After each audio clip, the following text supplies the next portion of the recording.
Good evening class 11। आज हम बात करते हैं अपने ग्रुप 13 एलिमेंट्स की। इस चैप्टर में आपके टोटल हार्डली लेक्चर्स बनने हैं 3 या 4।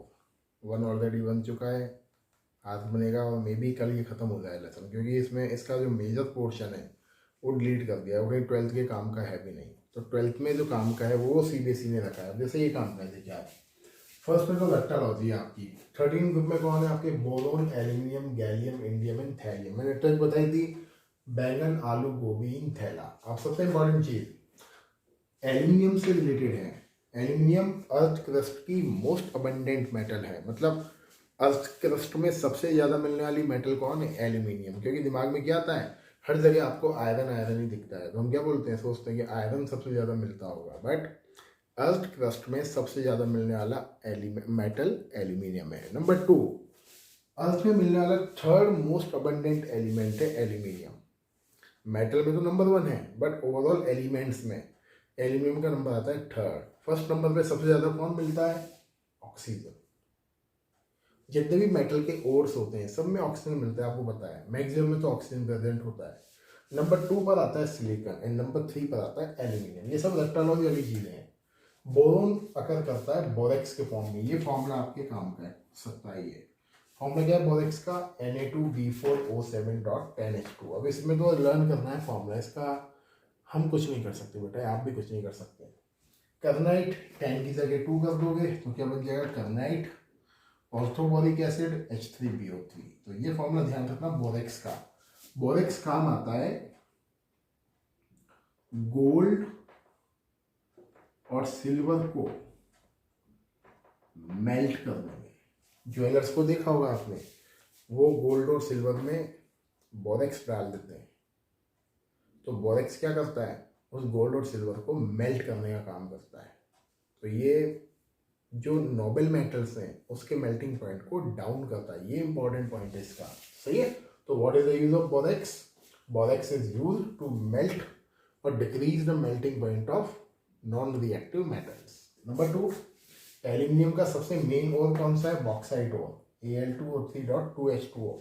वर्ल्ड का सबसे ज़्यादा एल्यूमिनियम हम इसी ओर से निकालते हैं, तो ये इंपॉर्टेंट है। बाकी 2 और कौन से एल्यूमिनियम के?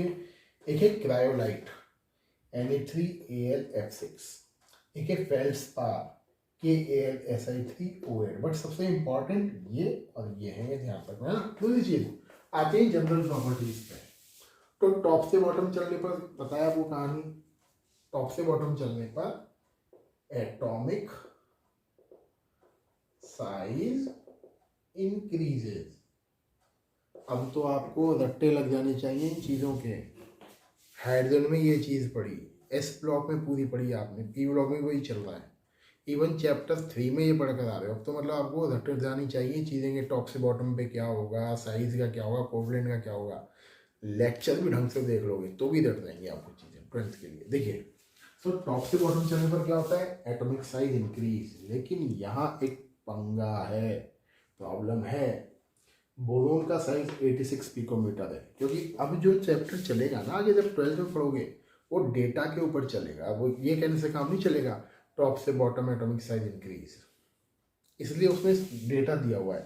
अब डेटा पे क्वेश्चंस आएंगे आपके सामने, पिन पॉइंट पे क्वेश्चंस आएंगे। अब जैसे देखो, एल्यूमिनियम बोरोन का साइज 86, एल्यूमिनियम का 143, भाई साइज बढ़िया, कोई दिक्कत नहीं है, यहाँ तक भी ओके, यहाँ तक भी okay.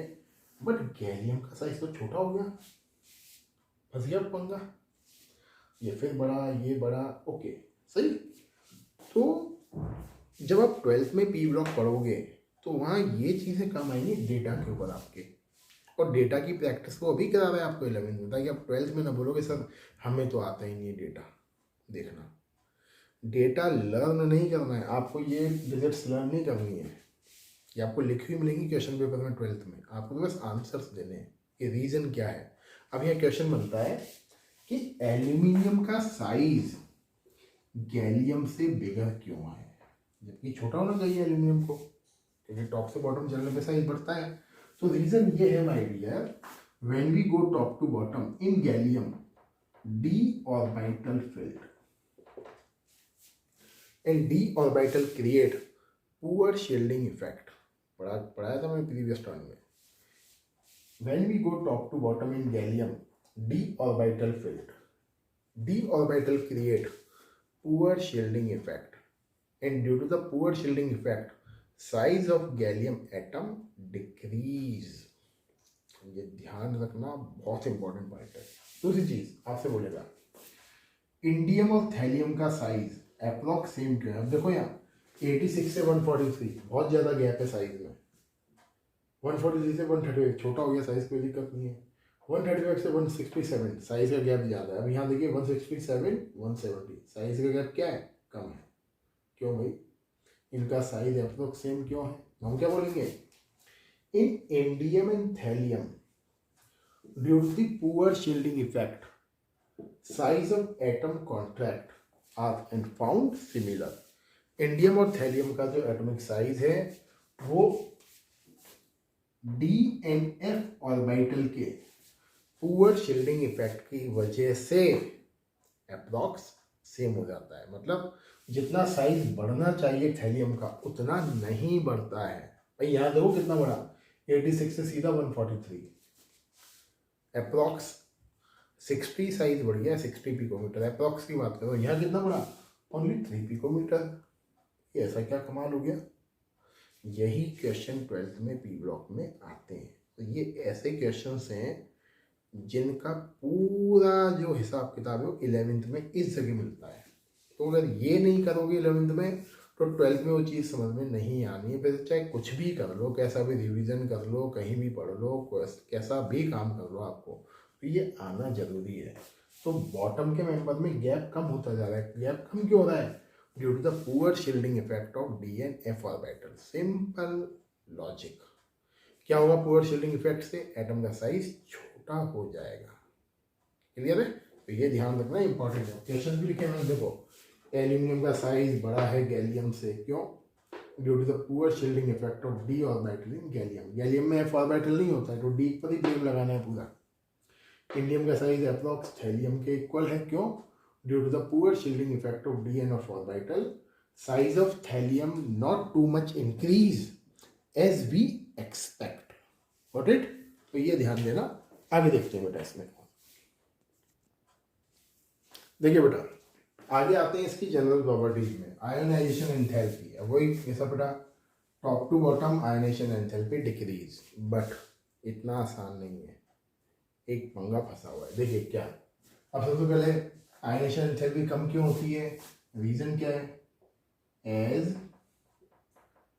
Size of atom increase and nuclear force of attraction decrease. सही है।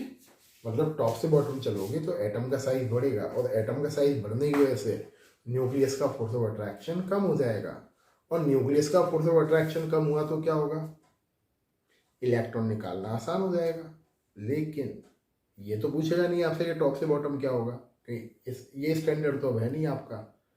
इससे तो कई ऊपर आपका स्टैंडर्ड है भी इस समय, because we are almost on the completing of inorganic chemistry.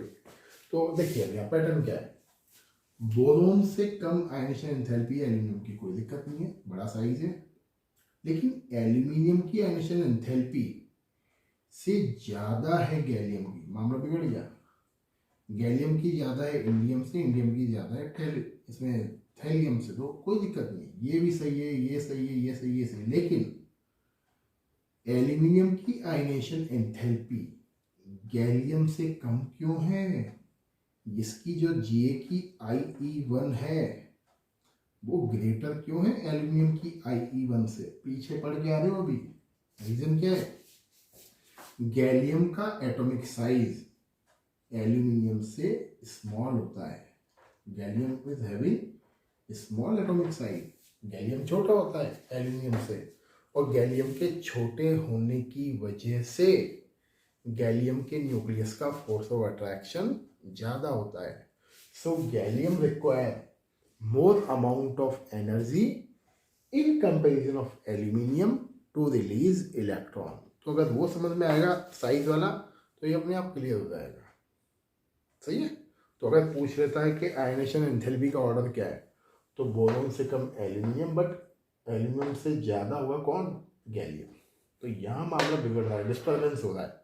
इस डिस्टर्बेंस पर ही क्वेश्चन पूछेगा। और 12th में यही होता है, जहाँ जहाँ एबनॉर्मलिटीज होती है ना सिचुएशंस में, वहीं से क्वेश्चंस पूछता है 12th में। 12th की ये खासियत है, सीधा साधा नहीं पूछेगा कि आपसे टॉप से बॉटम क्या होगा। जहाँ जहाँ एबनॉर्मल चीज़ें आएंगी वही क्वेश्चन 12th में पूछता है बोर्ड एग्जामिनर। तो यहाँ क्वेश्चन कहाँ है कि गैलियम की आयनेशन एंथैल्पी एल्यूमिनियम से ज़्यादा क्यों है। ज़्यादा क्यों है? क्योंकि गैलियम का साइज छोटा है। क्वेश्चन ज़्यादा है, छोटा क्यों है? Due to the poor shielding effect. छोटा साइज होने से क्या होगा? छोटा साइज होने से क्या होगा?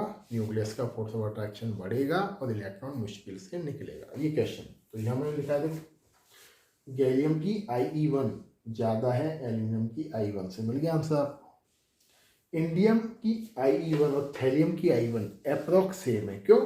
बिकॉज दोनों एटम का साइज अप्रोक्स सेम है due to the poor shielding effect.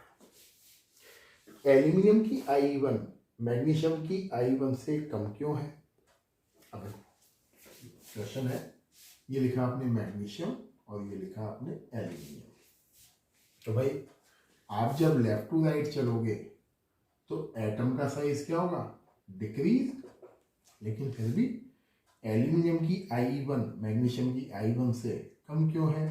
इसका आंसर है यहाँ। मैग्नीशियम का होता है 1s2 2s2 2p6 3s2। इसका होता है 1s2 2s2 2p6 3s2 3p3। इसका s ऑर्बिटल कंप्लीटली फिल्ड है, इसका p ऑर्बिटल कंप्लीटली फिल्ड नहीं है। कंप्लीटली फिल्ड ऑर्बिटल होने की वजह से magnesium is more stable and can not release electron easily. सही है। ये तो 4th चैप्टर का ही है, 3rd चैप्टर का। आगे देखिए, इलेक्ट्रोनेगेटिविटी टॉप से बॉटम चलोगे डिक्रीज होगी, कोई दिक्कत नहीं है। एटम का साइज बढ़ रहा है तो इलेक्ट्रॉन लेने की टेंडेंसी क्या होगी? कम हो जाएगी। Okay, no problem. Metallic character top से बॉटम चलोगे इंक्रीज होगा। क्यों? Because electron can be released easily. बोलते हैं ना हम कि भाई टॉप से बॉटम चलने पर मेटल का बिहेवियर बढ़ता है। क्यों बढ़ता है मेटल का बिहेवियर? फिर टॉप से बॉटम चलने पर एटम का साइज बढ़ता है, और एटम का साइज बढ़ेगा इलेक्ट्रॉन इजीली निकलेगा। और इलेक्ट्रॉन निकालने के बिहेवियर को हम क्या बोलते हैं? Metallic behaviour. सही है। तो पूछ ले आपसे, लेकिन अब यहाँ दिक्कत है फिर वही कि एल्यूमिनियम और गैलियम इन दोनों में से अच्छा मेटल को आना है, तो आप क्या बोलोगे? Aluminium is better metal. क्यों? क्योंकि एल्यूमिनियम की आयनेशन एंथैल्पी कम है, वो इलेक्ट्रॉन इजीली निकाल सकता है गैलियम के कंपैरिजन में। मतलब सारे जो क्वेश्चंस हैं यहाँ और यहाँ से लगेंगे आपके। सही। और जब ऑक्सीडेशन स्टेट क्या क्या शो कर सकते हैं? +3 और +1। तो +3 +3 +3 +3 +3 +1 +1 +1। अब ये सब तो +3 शो करते हैं, और ये 3 स्पेशली +1 क्यों शो करते हैं? मैंने पढ़ाया था आपको इनर्ट पेयर इफेक्ट। क्या बोलता है ये? When we go top to bottom +3 की स्टेबिलिटी कम होती चली जाती है, बट +1 की स्टेबिलिटी बढ़ती है। क्यों बढ़ती है?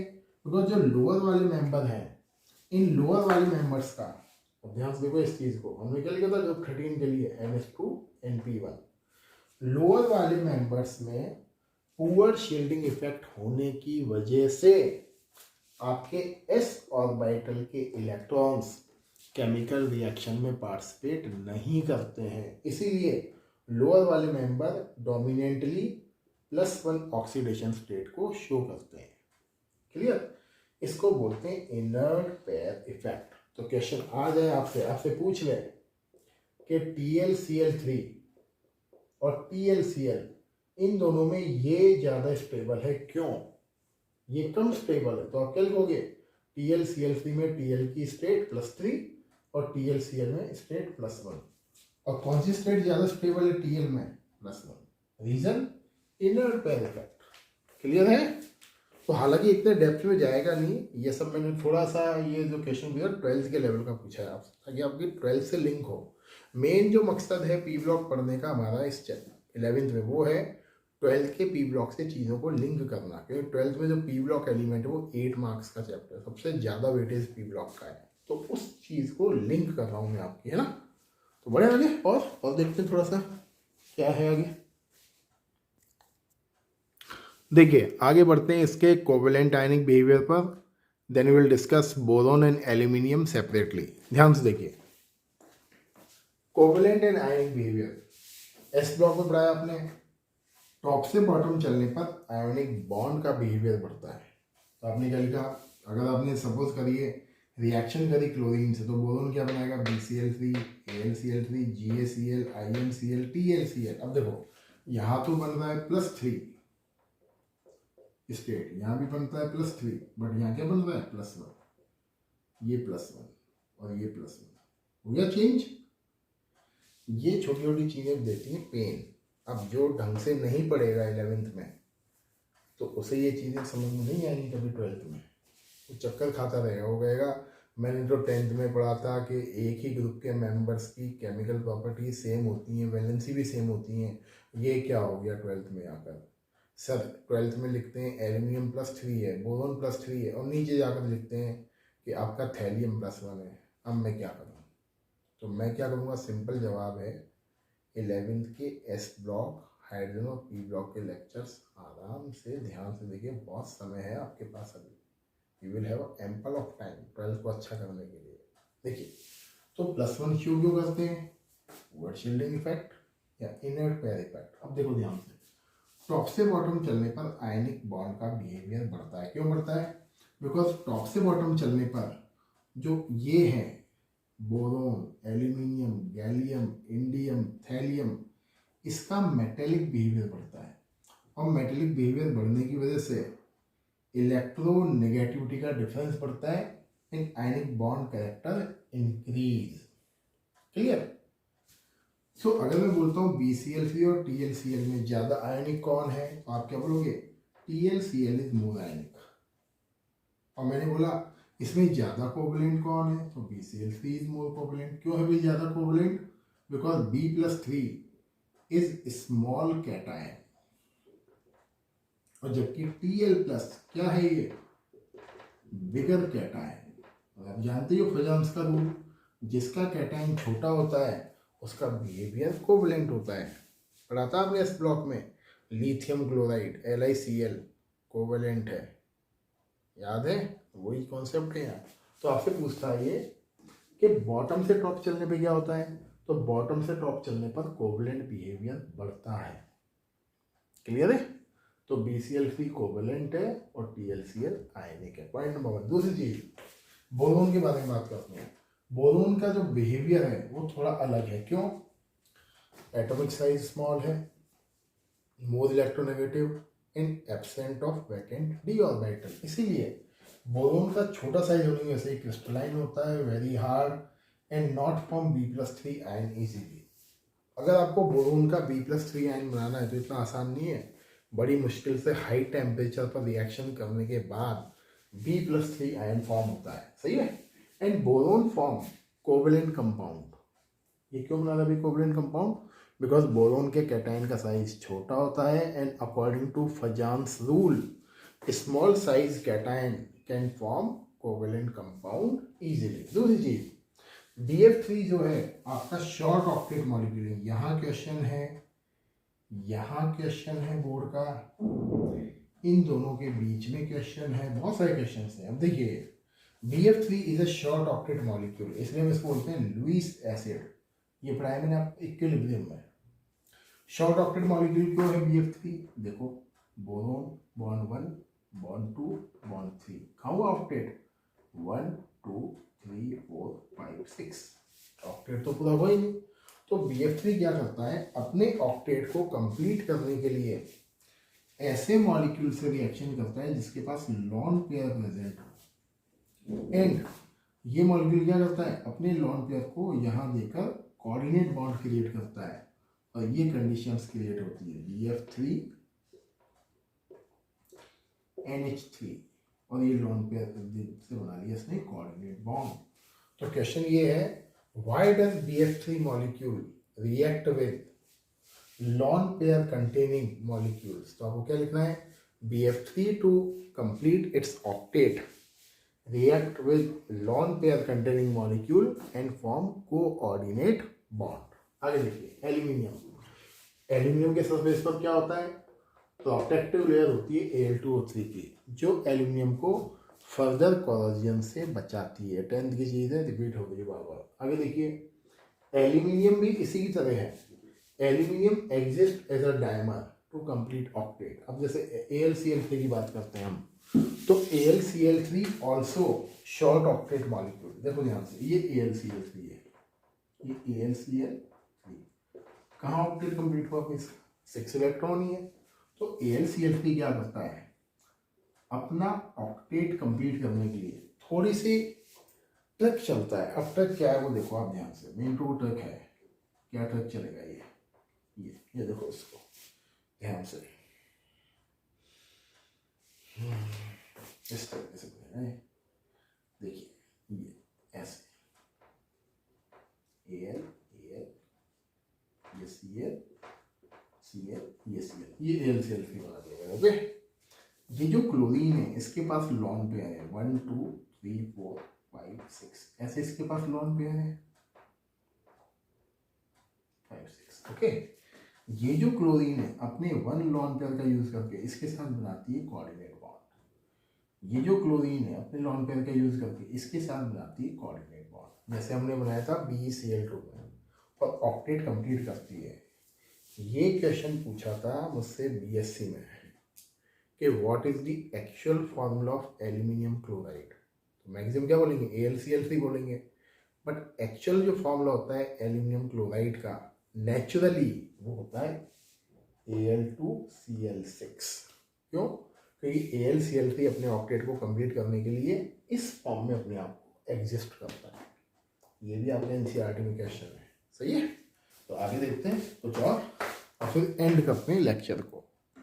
ये देखिए लास्ट टॉपिक देखते हैं आज इसका, बोरोन और एल्यूमिनियम के आप रिएक्शन पढ़ रहे हो, है ना। हम किसके डिस्कशन कर रहे हैं? बोरोन एंड एल्यूमिनियम के।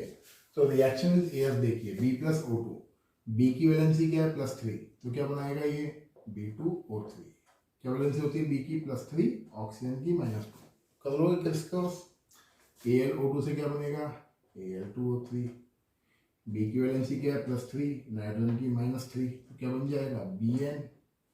ओके, +3 से -3 कैंसिल हो जाएगा।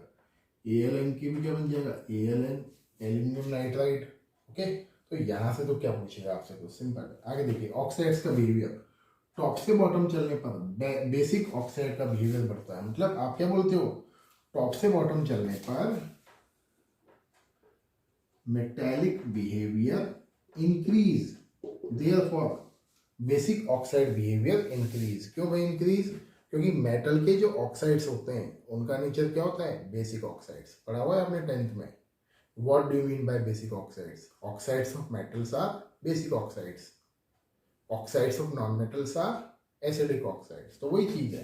तो टॉप से बॉटम चलने पर मेटल का बिहेवियर बढ़ता है, और मेटल का बिहेवियर बढ़ेगा तो उसके ऑक्साइड का बिहेवियर कैसा हो जाएगा? बेसिक। तो आपसे पूछ ले B2O3 एसिडिक है जबकि Tl2O3 बेसिक है। क्यों भाई? तो आपको ये लिखना है, टॉप से बॉटम चलने पर बेसिक ऑक्साइड का बिहेवियर इंक्रीज होता है बिकॉज मेटल का बिहेवियर बढ़ता है ना। आगे देखिए रिएक्शन विद वाटर, एल्यूमिनियम और बोरोन दोनों वाटर से रिएक्शन नहीं करते हैं। क्यों? Because they both have protective layer. सही है, क्योंकि एल्यूमिनियम और बोरोन के सरफेस पर क्या होती है? एक प्रोटेक्टिव लेयर होती है। मैं करके दिखाता हूँ। ये बोरोन और एल्यूमिनियम का सरफेस, इस पर एक प्रोटेक्टिव लेयर होती है। किसकी? या तो Al2O3 की या B2O3 की। ये प्रोटेक्टिव लेयर एल्यूमिनियम और बोरोन को वाटर के इफेक्ट से बचाती है, कोरोजन से बचाती है। एम्फोटेरिक नेचर, बोरोन एसिड और बेस से रिएक्शन नहीं करता है बिल्कुल। ये सब क्वेश्चन है 1 मार्क्स के। क्यों नहीं करता है? बिकॉज बोरोन का साइज बहुत छोटा होता है एंड बोरोन को रिएक्ट कराने के लिए we have to provide very high amount of energy, because boron also have high ionization enthalpy. आसानी से इलेक्ट्रॉन देता नहीं है बोरोन। नंबर 2, एल्यूमिनियम दोनों से रिएक्शन करता है, एसिड से भी और बेस से भी, इसलिए एल्यूमिनियम का नेचर कैसा है? एम्फोटेरिक। ये रिएक्शन पढ़ी थी आपने क्लास 10th में। If aluminium react with acid HCl तो ये फॉर्म करता है AlCl3 डॉट इट, एंड साथ में रिलीज करता है H2। बट Al जब बेस से रिएक्शन करता है तो इनिशियली ये बनाता है AlOH होल थ्राइस, एंड उसके बाद जाकर यहाँ Na प्लस अटैच होता है, एक OH माइनस होता है, इसको बोलते हैं सोडियम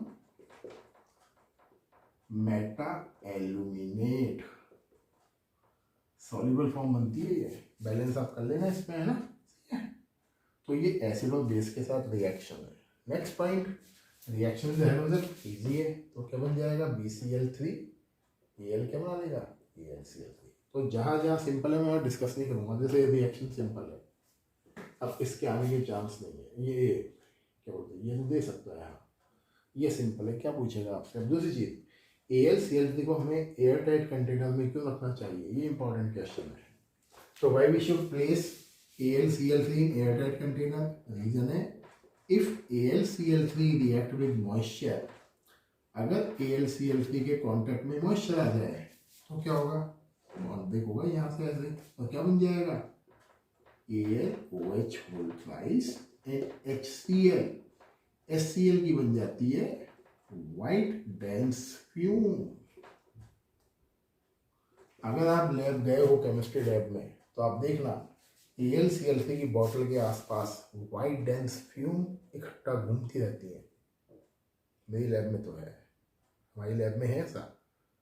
तो AlCl3 की बोतल के आसपास व्हाइट कलर की फ्यूम्स निकलती रहती हैं। क्यों निकलती हैं, क्योंकि AlCl3 का हल्का सा ही मॉइस्चर के कांटेक्ट में आता है, then it form AlOH whole thrice, HCl gas के व्हाइट डेंस फ्यूम बनते हैं।